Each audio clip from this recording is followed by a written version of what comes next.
Olá pessoal, espero que todos estejam bem. Vamos iniciar nossa lição de hoje, começando, né, vamos dizer, pegando a linha da lição anterior. Na lição anterior, nós efetuamos a dedução, o desenvolvimento do teorema de transporte de Reynolds, certo? Como eu disse, o teorema de transporte de Reynolds é o pai, né, de todos os princípios de conservação aplicados em fluidodinâmica e faz uma ponte entre as leis descritas usando a abordagem de sistema, que é a abordagem lagrangiana, aquela segundo o sistema é descrito como sendo um corpo em movimento, né, uma certa porção de matéria em movimento em relação a um sistema coordenado, né, de referência, o sistema de coordenado inercial. E a outra visão, a outra perspectiva é que é a abordagem euleriana, segundo a qual o princípio de conservação é aplicado a um volume de controle estacionário, ou seja, ele está parado em relação ao sistema coordenado, né, ao sistema inercial. Em fluidodinâmica, a visão euleriana é mais comum, né, e mais apropriada e mais conveniente também, porque o fluido em geral, né, está se movendo e nós fazemos medições estacionárias, né? Você tem uma linha de tubo, tem um reator, você instala ali um manômetro, instala um termopar, instala uma tomada de amostra para passar no cromatógrafo em linha ou um cromatógrafo offline. Enfim, os pontos de monitoramento são estacionários em relação à massa de fluido que está em movimento. Tranquilo? Então, hoje nós vamos dar um passo além, vamos usar o princípio, né, a equação, o princípio de conservação embutido no teorema de transporte de Reynolds e desenvolver uma equação diferencial geral, bem geralzona mesmo de conservação.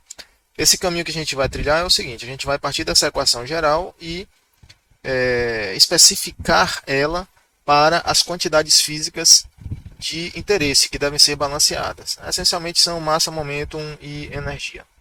Ok? E vamos seguir, trilhar esse caminho do mais simples para o mais complexo, começando com a massa, tá? E em seguir, só depois vamos pegar momentum, que é um pouquinho mais complicado devido ao fato da quantidade de movimento ser uma grandeza física vetorial e não escalar. Isso aí muda bastante, né, o cenário da perspectiva matemática. Tranquilo? Então vamos lá. O lei geral de conservação é o que nós vamos deduzir agora, né? Por que é necessário fazer isso? Né? Porque um fluido, né, em movimento, ele transporta as quantidades físicas que estão contidas nele. Né? Então, o fluido se move, ele leva consigo as suas moléculas, leva a sua massa, leva a sua entalpia, a sua energia interna, energia livre,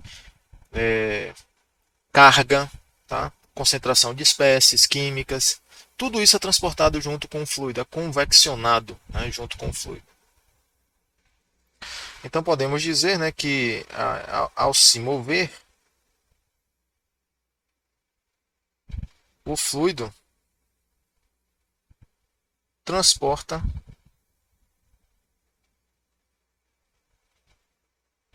massa, momentum e energia.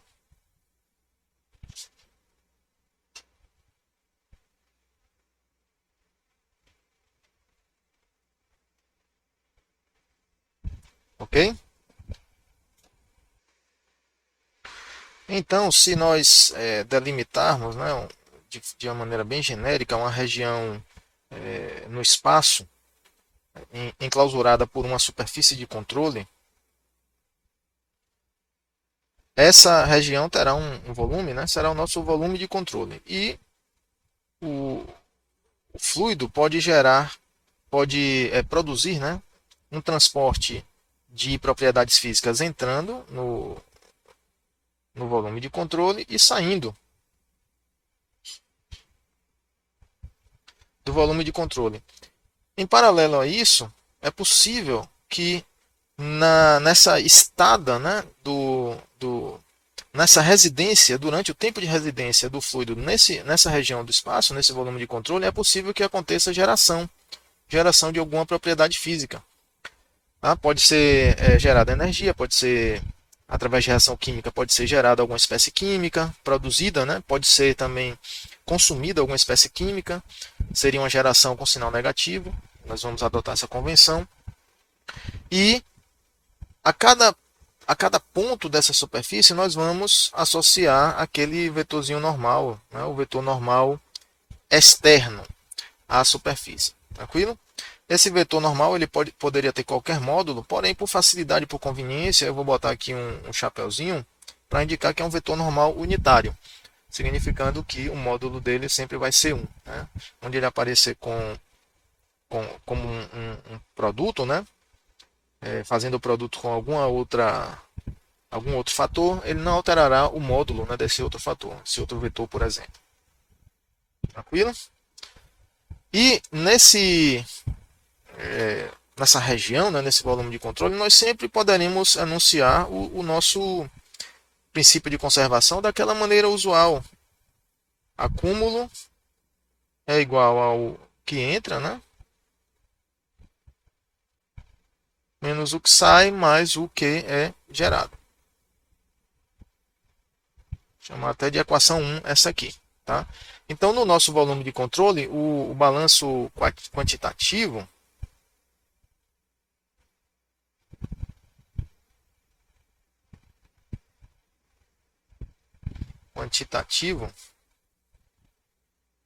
pode ser expresso pelo teorema de transporte de Reynolds. Tá?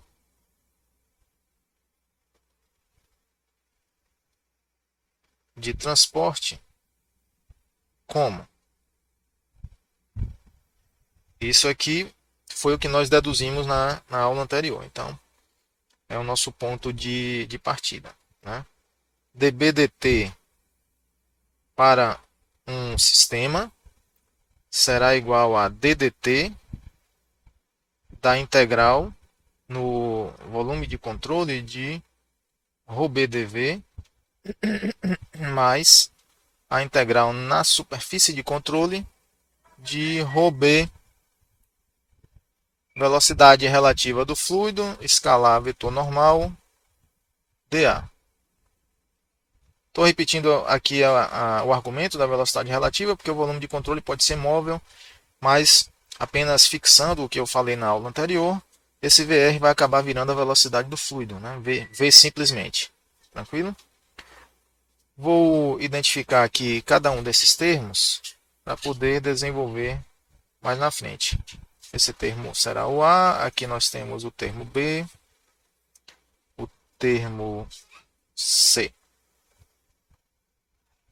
Ok? A ponte entre a visão sistêmica, né, e a visão de volume de controle, tá, estacionário. Está feito aqui. A dBdt, dBzão, dt, né, é a propriedade extensiva. Aqui nós temos a propriedade intensiva.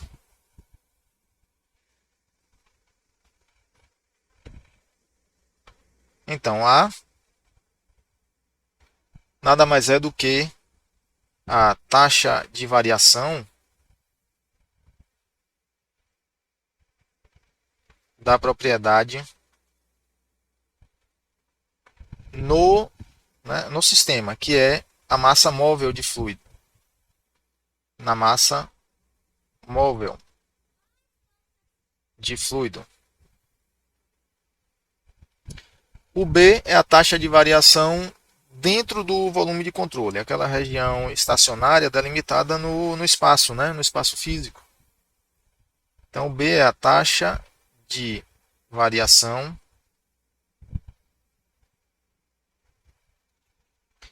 da propriedade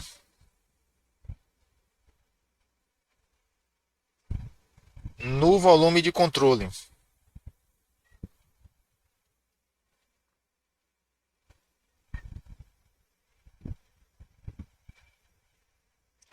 C é a taxa, vamos dizer, a taxa líquida de entrada e saída no volume de controle, a taxa de transferência da propriedade, né, na balanceando a entrada e saída. Então podemos dizer que C será a vazão de saída menos vazão de entrada, subtraída da vazão de entrada.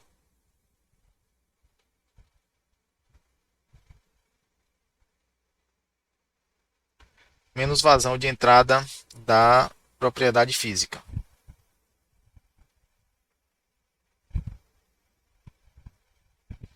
Certo? Veja que eu estou usando a palavra vazão para não confundir com fluxo, tá? Porque aqui é vazão mesmo. Então, se a propriedade física for energia, será joule por segundo. Se for massa, será quilograma por segundo, ou libra por hora, né? ou BTU por hora, seja qual for o sistema de unidades. É uma vazão. Só lembrando que VR é a velocidade relativa do fluido.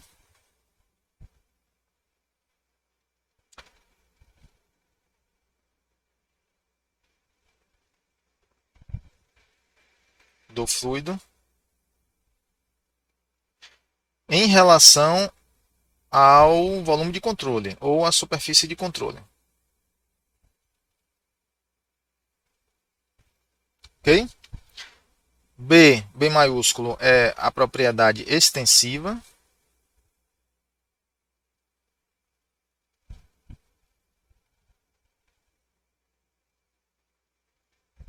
E o Bzinho, a propriedade extensiva. Corrigir aqui.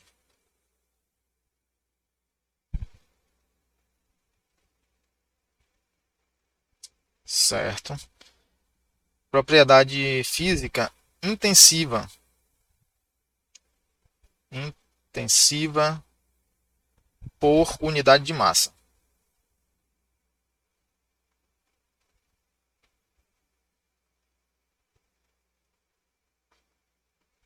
Ok? Por unidade de massa. Isso aqui é muito importante porque as equações podem ser desenvolvidas por unidade de massa, específica por massa ou específica por volume.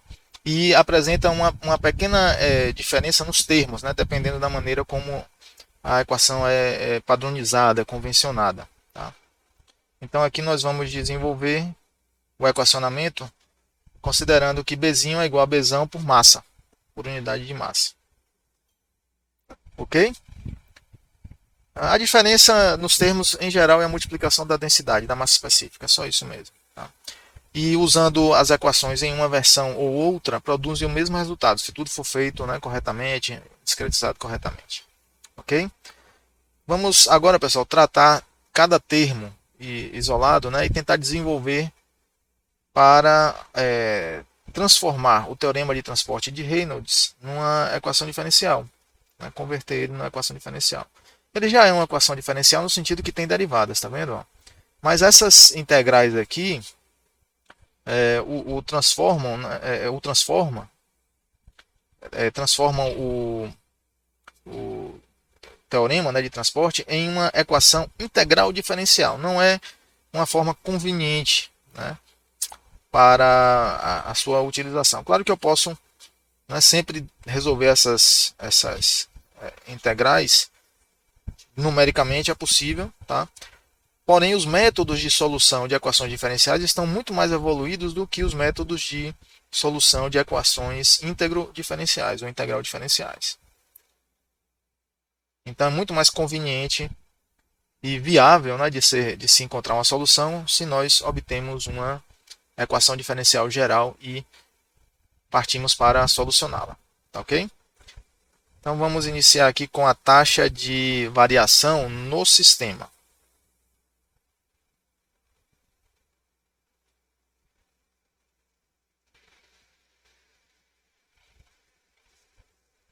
Que é o nosso termo A. A taxa de variação no sistema será, né, a variação da propriedade B, considerando a possibilidade, né, de haver uma geração volumétrica e considerando o transporte através da superfície de controle. Então nós temos, vou escrever assim, a taxa de geração volumétrica como sendo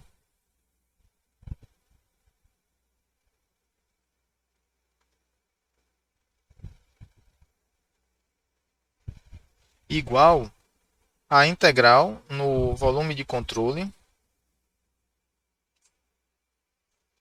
Vou chamar de QV, essa taxa de geração volumétrica.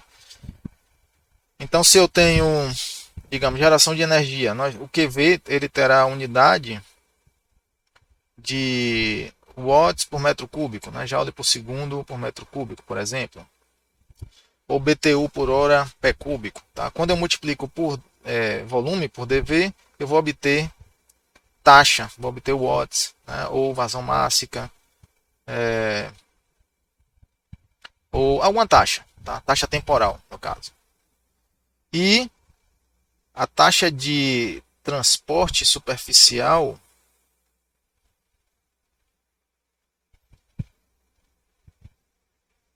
ou seja, o transporte através da superfície de controle, no nosso caso, é calculado pela integral, né, de superfície, tá? Como sendo integral da superfície de controle de QS escalar n, vetor normal unitário, dA. Tá? Só lembrando, como nós usamos a convenção atual, moderna, é um vetor unitário externo. Ou seja, ele aponta para fora da superfície de controle. Essa convenção transforma essa integral aqui em uma diferença de saída menos entrada. Tranquilo? Saída menos entrada. Então, vimos isso na aula anterior, essa integral aqui, ó, ela calcula saída menos entrada. Os termos de saída ficam positivos, uma vez que o vetor é externo, e os termos de entrada ficam negativos. Como a nossa equação de balanço deve ser o que entra menos o que sai, afinal, o que entra agrega, aumenta o acúmulo, então tem que ser positivo, né? Positivo aqui, e a saída reduz o acúmulo, então tem que ser negativo, né? O sinal do termo de saída. Para adequar, né, essa integral de superfície, nós temos que adicionar aqui um sinal negativo na frente. Tranquilo? Porque como a integral de superfície calcula saída menos entrada, se eu boto o sinal na frente, com sinal negativo, o que eu obtenho é entrada menos saída. Então, esse termo já está preparado para ser inserido lá na equação de balanço. Vou colocar aqui 4 e aqui 5. Tudo bem? Então, QV é a taxa de aparecimento ou desaparecimento, taxa temporal.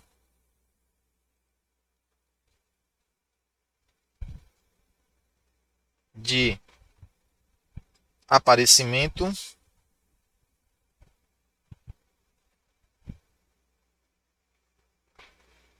ou desaparecimento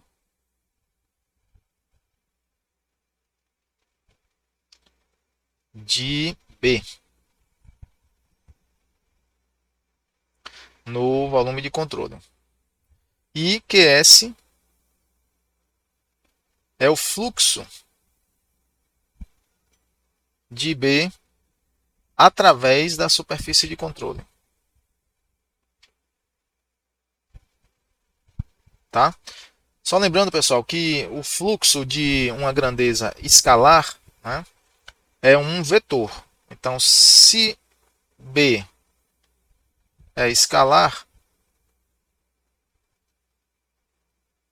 o fluxo será um vetor. Vou botar a setinha aqui em cima para indicar que é um vetor. Ok? Se B já é um vetor, por exemplo, quantidade de movimento, o fluxo de B é um tensor. Tá? Esse tiozinho aqui eu vou usar para indicar, né, a notação que eu vou usar para indicar um tensor. Certo? é uma diferença importante neste equacionamento. Com 4 em 5,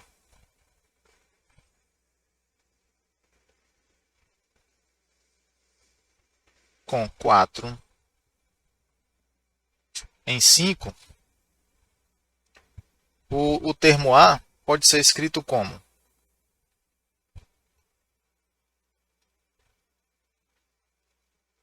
torna-se dB dt no sistema é igual à integral no volume de controle de QV dV menos a integral na superfície de controle de QS escalar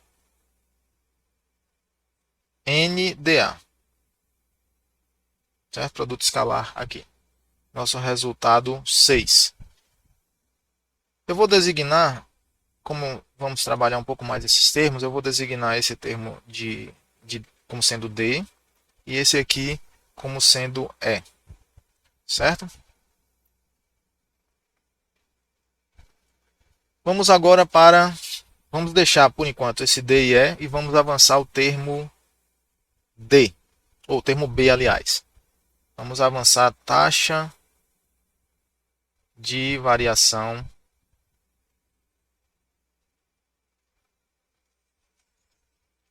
no volume de controle, que é o nosso termo B. Certo? Então temos uma integral ali, vamos fazer operações para eliminar aquela integral e no final das contas obter uma equação diferencial fechadinha. Tranquilo? Então olha só, aquela integral, né, como ela está dentro de uma derivada, é preciso um procedimento especial para poder tratá-la. Tá? E esse procedimento se baseia em um teorema, né, de Leibniz, que acabou sendo conhecido como regra de Leibniz. Tá? Mas antes eu quero levantar aqui uma distinção, apenas para que vocês saibam que existe, tá, essa possibilidade, é a distinção entre volume de controle rígido, ele pode ser rígido ou flexível.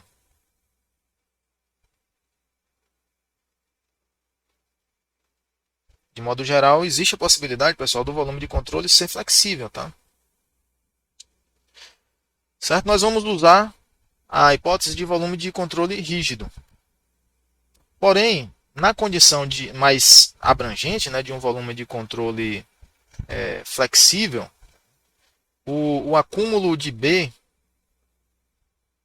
se VC é flexível, o acúmulo da propriedade física B será calculado como?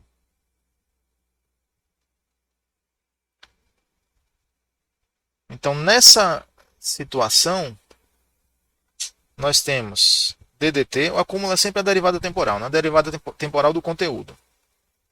Só que como é flexível, significa que os limites de integração espaciais, lembrando que quando nós temos integral tripla de uma função, né, em dv, veja que essa integral aqui, ó, ela pode ser escrita de acordo com o sistema de coordenadas, digamos, se for cartesiano, numa integral de dx, dy, dz, correto? E aí os limites de integração aqui em x, em y e z, não é assim, pessoal? Lembrando lá do cálculo, tá? Então esses limites de integração aqui, ó, podem variar se o volume de controle é flexível. De modo geral, a gente pode escrever assim, ó, para o sistema cartesiano, só como um exemplo, estou só ilustrando aqui o exemplo, tá? Como um exemplo. Então, o limite x1, a integral em x, em dx, pode ser, a ordem aqui dos diferenciais ela é comutável, né? Vocês devem lembrar disso. Então, a integral de x1 a x2, e esse x1 a x2, ele sendo flexível, deformável, pode variar com o tempo. Para y variando com o tempo, y2 variando com o tempo. E para a coordenada z, x1 pode variar com o tempo e x1 não, z1 e z2 também pode variar com o tempo. Ok? ρb dv. Tá? Essa integral tripla aqui, desse integrando, né, ρb, vai nos fornecer a quantidade da propriedade física B dentro do volume de controle. E aqui nós temos a derivada temporal, então a derivada temporal calcula a variação ao longo do tempo, que é o que a gente chama de acúmulo. Tá? Então aqui nós temos a taxa de acúmulo de B ao longo do tempo.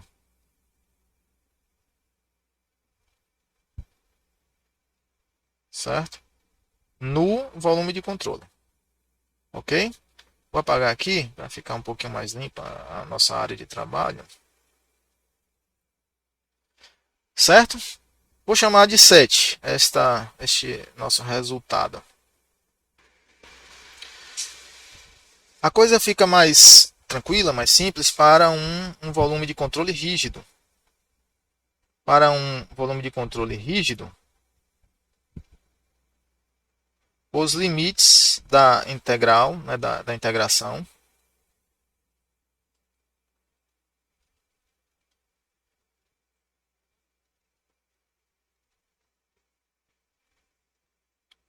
não são funções do tempo.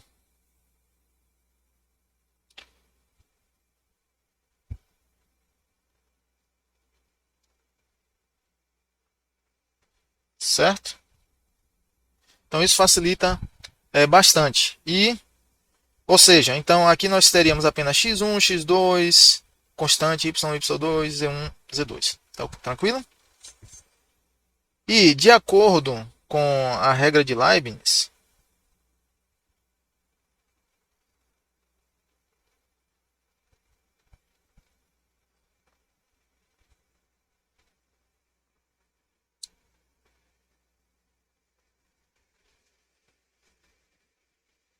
temos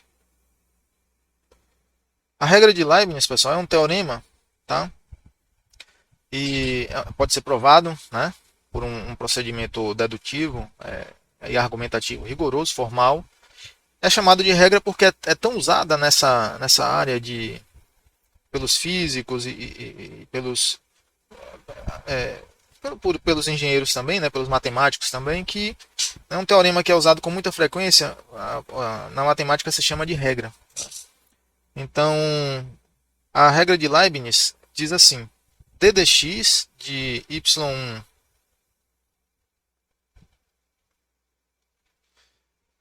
até y2, na integral de y até y2, de uma função f de xy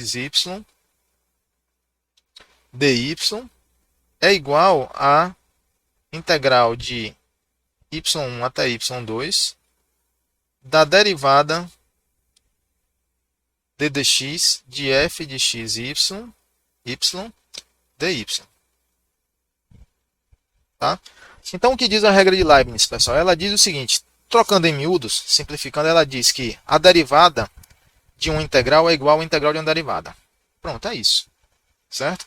Significa que o sinal da derivada, o operador de derivação, ele pode ser inserido de uma integral ou ser removido dessa integral. Porém, tem um pequeno detalhe, talvez alguns de vocês já tenham notado. Do lado esquerdo aqui, ó, da equação 8, nós temos uma derivada ordinária, ou uma derivada total, se quiser chamar assim, d dx. Tá? E do lado direito aqui nós temos uma derivada parcial, tá vendo? Ó? Certo? Por que isso acontece? Pensem aí. Pensaram? Pode dar um pause no vídeo se quiser. Então veja só. Por que a derivada, ela, ao ser removida da integral, ela se torna total nesse caso? Veja, eu estou dizendo que a função aqui, ó, como exemplo apenas, tá? Poderia ser uma função de 3 variáveis. Essa função ela tem 2 variáveis. Tá? Então veja, se eu calculo, se eu faço uma integração em y, em uma variável, eu estou efetuando uma integração parcial, na verdade, em y. Quando eu aplico os limites de integração y1 e y2, sendo constantes, essa integral aqui, ó, ela não é mais uma função de x e y. Ela vai ser uma função apenas de x. Tá vendo? Por que ela vai ser uma função apenas de x? Porque a integração, o processo de integração, eliminou a variável y. Y foi eliminada quando eu fiz a integral. Ficou só uma função de x. E sendo uma função só de x, a derivada, qualquer derivação que eu faça em relação a x, será uma derivação total e não uma parcial. Tranquilo? Então a derivada aqui é ordinária. Se nós tivéssemos uma função de x, y, z, aqui continuaria sendo uma derivação parcial. Tá? Eu coloquei de propósito duas para vocês verem que isso pode acontecer, né? De uma derivada parcial se tornar total, tá? Ao aplicar a regra de Leibniz. E aqui dentro, ó, tem que ser derivada parcial. Por quê? Porque eu estou aplicando uma derivada sobre uma função que é a função de duas variáveis.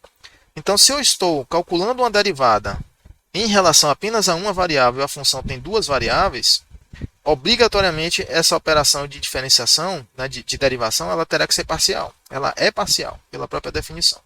Tranquilo? É isso. Tá? Então, considerando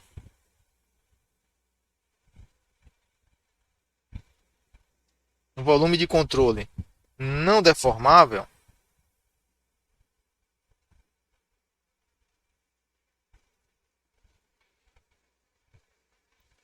de 8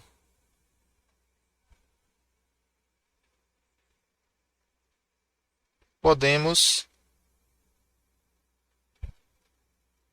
escrever 7 na forma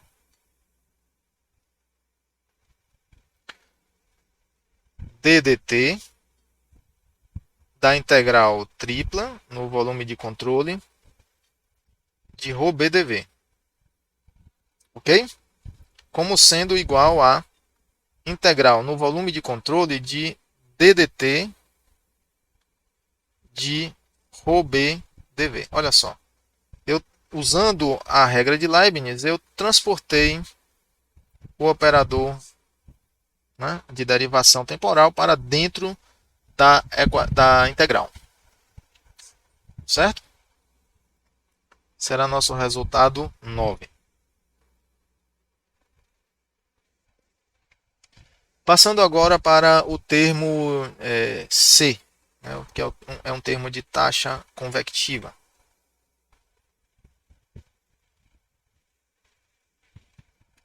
Termo de taxa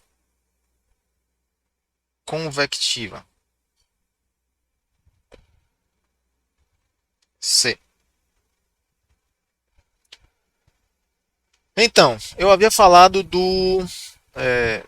da velocidade relativa, né, VR, como sendo a velocidade do fluido em relação ao volume de controle, em relação à superfície de controle. Nós vamos trocar esse VR simplesmente por V, que é a velocidade do fluido, assumindo que o volume de controle é estacionário. Está parado em relação ao meu sistema coordenado. Certo? Então, usando aí, né, nessa toada, usando mais um teorema, que é o teorema de transporte, ou melhor, o teorema de Gauss, ou também conhecido como teorema do divergente, né, nós podemos escrever o seguinte.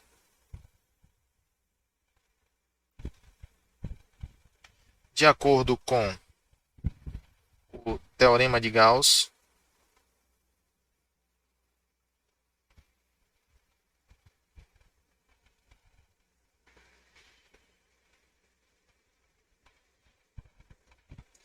para uma função vetorial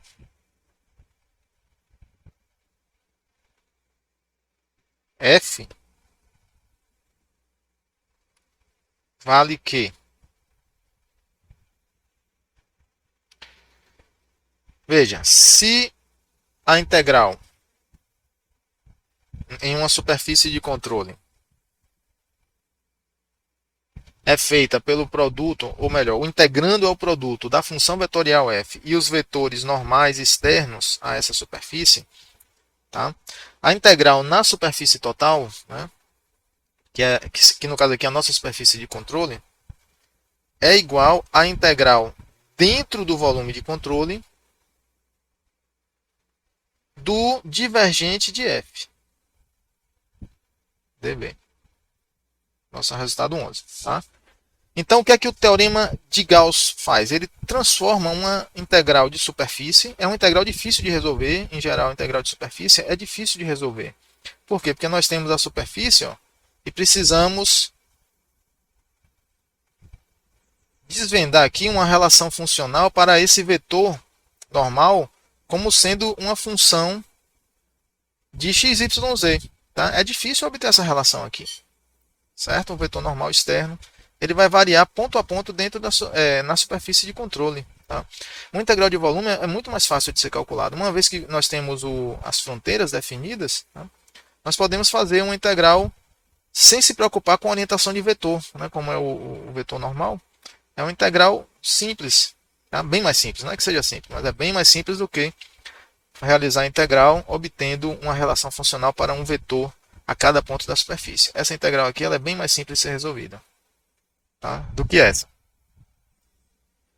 Então, aplicando o teorema, né, de Gauss, ou teorema do divergente, aplicando 10 e 11 em C, vem que a integral na superfície de controle de ρb v escalar n dA será igual à integral no volume de controle do divergente da função f. Aí, pessoal, nós temos que prestar atenção aqui nesse detalhe, tá? Importante. Quem é a nossa função f aqui? A nossa função f é simplesmente esse produto aqui, ó. Essa é a nossa função f. Tranquilo? É o que está sendo multiplicado pelo vetor normal. Portanto, o divergente será calculado em cima de quem? Em cima dessa função f, que no nosso caso é ρbv. Olha só. Integral dv. Nosso resultado 12. Tranquilo? Então já avançamos aí com este termo. Vamos passar para o próximo termo, que é o termo de transporte superficial.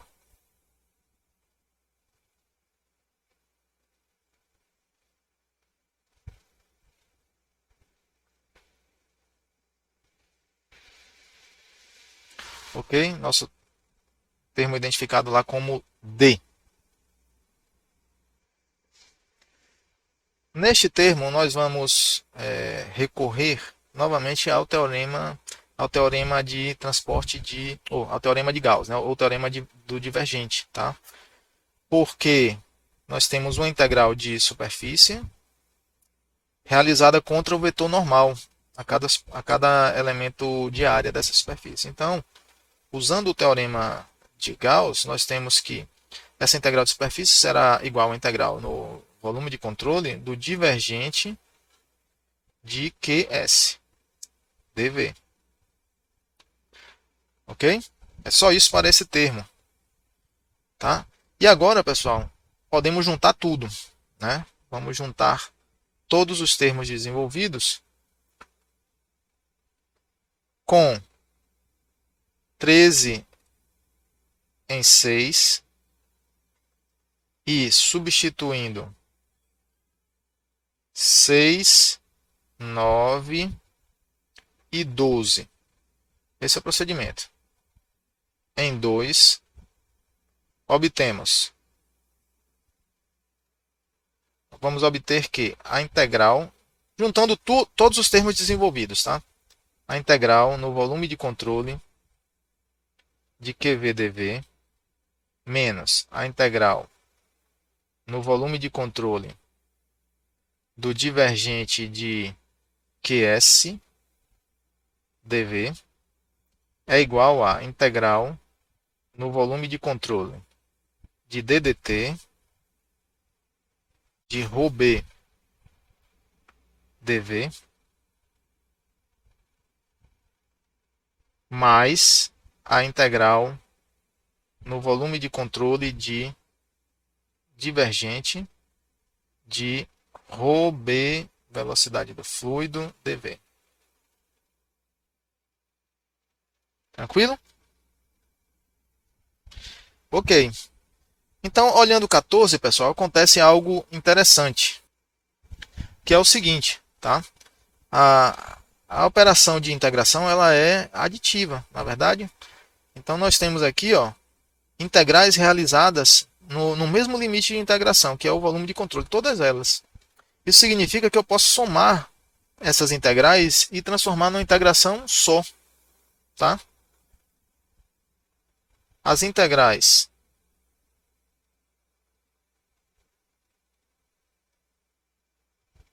em 14 podem ser combinadas na forma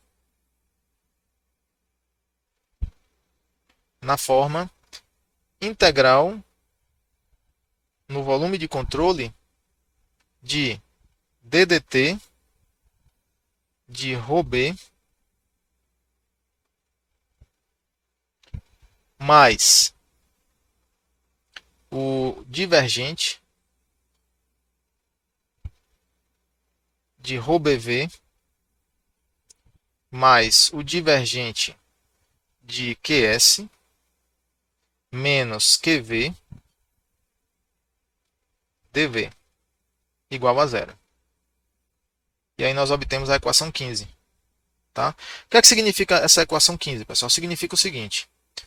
Vamos dizer que eu tenho aqui, ó, um volume de controle genérico. Tá? Se eu pegar esse volume de controle e picotar ele, fragmentar ele, certo? Numericamente, nós diríamos discretizar. Né? Se nós quebrarmos esse volume de controle em várias porções menores, tá? Seriam delta V's. Né? Somando todos esses delta V's, nós temos o volume total do volume de controle, correto? Vamos supor que eu fragmente, que eu quebre esse volume de controle, segmente ele em pedaços muito pequenos, muito pequenininhos, pedaços infinitesimais. Nesse caso, eu não teria um fragmento com volume ΔV. Esse volume seria um volume dV. Tá? É aquela história lá, do limite da soma de Riemann para o número de intervalos tendendo ao infinito. O intervalo aqui é cada regiãozinha dessa. Tranquilo? Cada regiãozinha dessa é um intervalo. Tá? E o somatório, né, dessas somas de Riemann para o limite de intervalos tendendo ao infinito é uma integral. Essa integral que nós temos aqui. Ó. Então, o que é que significa essa integral? Significa que para cada dv desse, se eu fizer essa conta aqui, ó, em relação à propriedade física, em cada dvzinho desse, se eu fizer essa conta aqui que está no integrando, se eu calcular a derivada temporal de ρ vezes bzinho, divergente de ρbv, divergente de qs, menos o divergente de qv, e multiplicar pelo dv e somar tudo, todos os somatórios, vai ter que dar zero. Porque o princípio de conservação que nós aplicamos lá no início, a premissa é que o acúmulo é igual ao que entra menos o que sai mais o que é gerado, que é um princípio de balanceamento geral, que funciona para qualquer propriedade física. Tá? É um balanço, é um balanceamento. Então, tem que dar zero em cada dvzinho desse. Tá? Se eu somar, tem que dar zero. E qual é a forma que essa integral 15, essa equação 15 pode ser verificada? Né? De que maneira eu posso obter essa identidade do lado esquerdo ser zero, né? Igual ao lado direito. O lado esquerdo tem que ser zero. Tá? A forma de obter, né, de zerar esse lado esquerdo, é você ter que admitir, que esse integrando aqui, ó, ele será sempre zero. Não é verdade? Porque se eu calcular esse integrando todo e der zero aqui, zero aqui, zero aqui, zero aqui, zero aqui, zero aqui, né? O somatório de todas essas parcelas, né, zeradas vai dar zero. E aí eu obtenho zero igual a zero, que verifica a equação. Tá? É verdadeiro. Não é? Então, considerando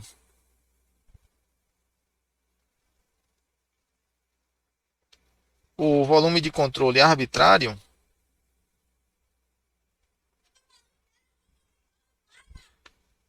a identidade 15, a equação 15, é verificada, é sempre verificada para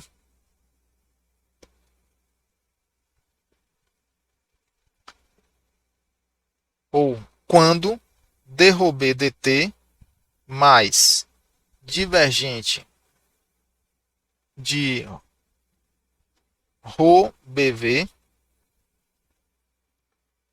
mais divergente de QS menos QV igual a zero. Olha só que interessante. Certo? Esta equação, vou chamar de 16, equação 16 é um princípio universal de conservação escrito matematicamente, expresso matematicamente.